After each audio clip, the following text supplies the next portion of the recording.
আসসালামু আলাইকুম। আমার প্রিয় ভাই বোনেরা সবাই কেমন আছেন? আমি আলহামদুলিল্লাহ আপনাদের দোয়ায় অনেক অনেক ভালো আছি। আপনাদের মাঝে নতুন আরেকটি ইসলামিক ভিডিও নিয়ে চলে এলাম। আশা করি আপনাদের ভালো লাগবে। মহানবী সাল্লাল্লাহু আলাইহি সাল্লাম কেন কখনো আজান দেননি? জায়েদ ইবনে আব্দুল্লাহ একটা স্বপ্ন দেখলেন, এক ব্যক্তি সিংহা বিক্রি করছেন। তিনি তখন ওই ব্যক্তির কাছে একটি সিংহা কিনতে চাইলেন। লোকটি জিজ্ঞেস করলেন, এটা দিয়ে আপনি কি করবেন? তখন যায়েদ ইবনে আব্দুল্লাহ বললেন, সবাইকে নামাজের জন্য ডাকবো। সেই ব্যক্তি তখন বললেন, আমি এমন কিছু বাক্য শিখিয়ে দেব যার দ্বারা আপনি সবাইকে নামাজের জন্য ডাকতে পারেন। তখন তিনি আজানের বাক্যগুলো বলতে লাগলেন। তারপর লোকটি চলে গেলেন। সকালবেলা যায়েদ ইবনে আব্দুল্লাহ এই কথা রাসূল সাল্লাল্লাহু আলাইহি সাল্লামকে জানান।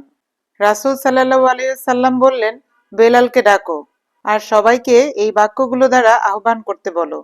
বেলাল তখন আল্লাহু আকবর বলে আজান দিচ্ছিল।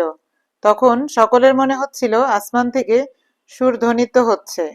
তখন ওমর রাদিয়াল্লাহু সহ 14 জন সাহাবী দৌড়ে এসে বললেন, এই বাক্যগুলো আমরা কাল রাতে স্বপ্ন দেখেছি। তখন রাসূল সাল্লাল্লাহু আলাইহি সাল্লাম বললেন, ওই লোকটা যে কেউ ছিলেন না, উনি জিবরাইল আলাইহিস সালাম ছিলেন। এই বাক্যগুলো আল্লাহ পাক আমাদের শিখিয়ে দিয়েছেন সালাতের আহ্বান করার জন্য।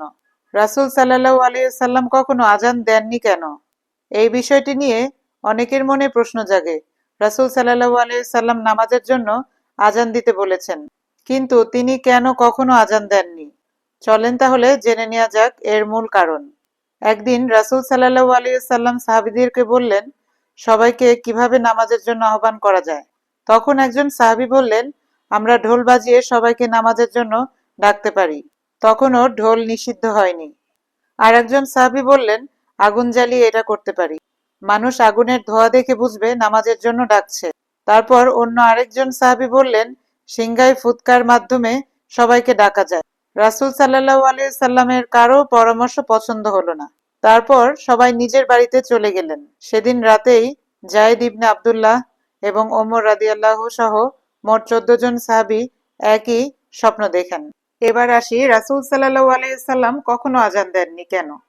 আল্লাহর রাসূল যখন কিছু করতে বলেন আমাদের জন্য, তখন তা অত্যাবশ্যক হয়ে যায়। রাসূল সাল্লাল্লাহু আলাইহি সাল্লাম যদি আজান দিতেন, তবে সেখানে তিনি বলতেন, হাইয়া আলাস সালাহ, অর্থাৎ নামাজের জন্য এসো। তখন যদি কেউ এই আজান শুনে মসজিদে না গিয়ে ঘরে নামাজ আদায় করে, তবে সে কবিরা গুনায় লিপ্ত হবে।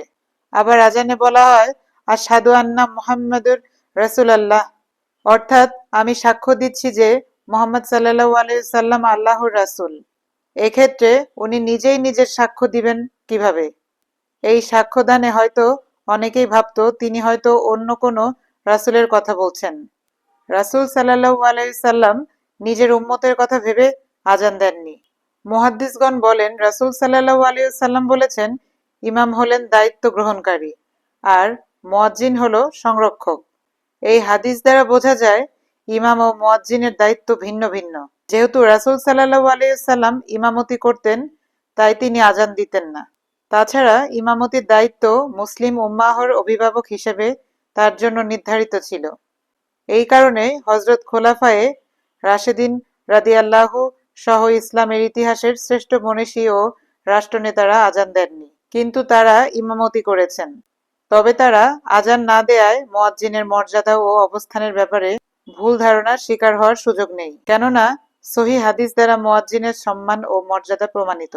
রাসূল সাল্লাল্লাহু আলাইহি ওয়াসাল্লাম বলেছেন, কিয়ামতের দিন মুয়াজ্জিনের ঘাড় হবে সবচেয়ে উঁচু।